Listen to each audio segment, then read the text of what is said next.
Andrew Marchand covered a lot of these stories for ESPNNewYork.com, and he joins us here on the Michael Kay Show. It's Don LeGrec and Om Youngmasuk. How are you, man? I'm doing well. How you guys doing? I can't see Alex Rodriguez not winning this. Can you? I can't. I mean, I lived it as a small player in the drama. Yeah, I mean, listen, when you think about – here's the thing I always say about the A-Rod situation when you look back on it. He missed a game in the minor leagues. He did not show up during his rehab. And it's like forgotten. That's not even like a big part of the saga, that he didn't show up one day for work. So there were so many aspects to it, and it's not really over. But it was a crazy, crazy story to cover, and it was a fun one. Andrew, what's up? It's Om. We were just talking about what the Yankees are going to do, not just this season and maybe, obviously being buyers, but I was looking ahead to next season when Jeter's gone. What do you think they're going to do? How are they going to fill the void of having this guy that's been there for so long that Yankee fans could always look forward to, come watch games, and always know that Jeter was going to be there? And if you had Jeter there, you always had a chance to contend. Well, it's a big question because you look at this team going into next year, and I hear it from fans all the time on Twitter that this team's boring besides when Tanaka and Betances are pitching. And so you look at the future of this club, and there's some question marks about, what type of entertainment value are you going to get for the top dollar that they're charging at Yankee Stadium with no Jeter next year. Tanaka, we all know he's rehabbing right now. I talked to Brian Cashman today. He's in his rest period in terms of his rehab. And then, about 6 weeks from when the injury happened, we'll know if he needs Tommy John or if he'll come back this year. If he needs Tommy John, that means he'll be out all of next year. So no Jeter, no Tanaka.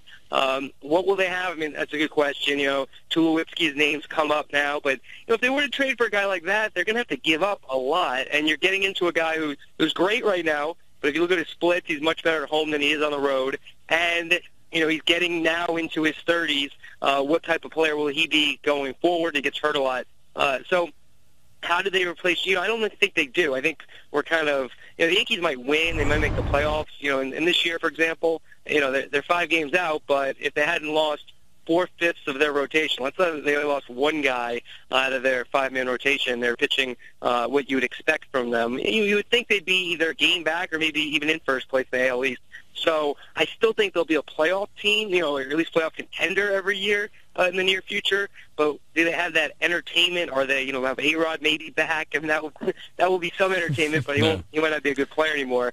So it's going to be interesting to see how they try to reload in 2015. All right, well, let's focus right now on 2014 because even though they're 47-47, they're still only 5 games out of first place and making the playoffs. So before the trading deadline, is it pitching or is it hitting they'll try to go after?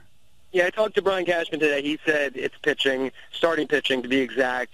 That's where he feels like he needs to upgrade. I think he's right. I mean, a lot of people will point to the Yankees haven't scored runs, and they haven't. The offense has been a big disappointment. They've scored the 3rd fewest amount of runs in the American League, which is kind of unheard of for Yankee teams in this era.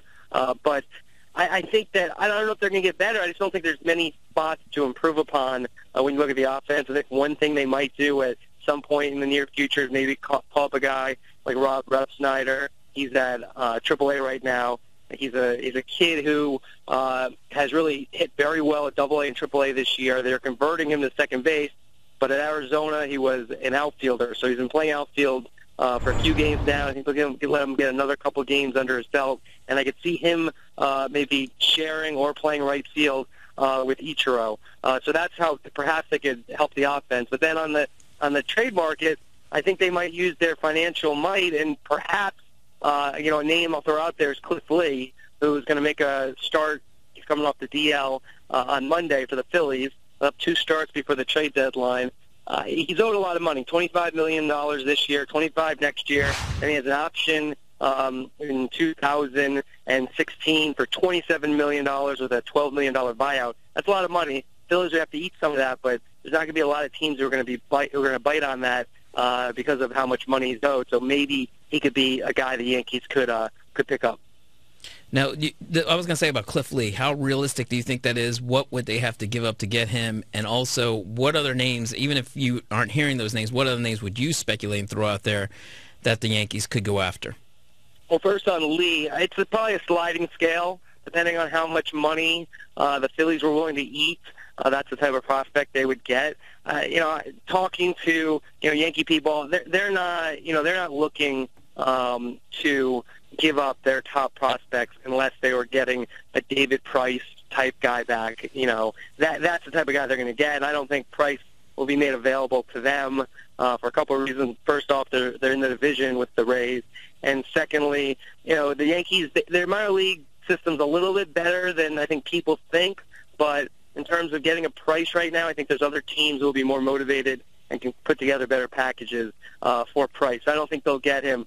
And then you're talking, second-tier guys, and there's a million guys out there. But in terms of saying, specifically they're going to get this guy, I don't know. But they're going to look for any incremental, trades like they gave up Bartolo Colon to get McCarthy. They felt like McCarthy has a little bit more upside. He gives you more innings. And so, he's going to start again this week and make a second start for the Yankees. So he's looking to do anything, big and small. But, the bigger things, the biggest name I could see, in other guys might shake loose, but would be a guy like Cliff Lee because of the amount of money he's owed, and he's, struggled with injuries this year. Talking to Andrew Marchand from ESPNNewYork.com. I think a pitcher that could work for them, has pitched well for them before, is Bartolo Colon. I just wonder if the Mets would trade to the Yankees. That's something that doesn't happen too often. It doesn't, but Sandy Alderson doesn't strike me as a guy who would let that get in the way, at least for him. Now, Jeff Wilpon saying, no, we're not going to do that. I don't want to help them make the playoffs, possibly.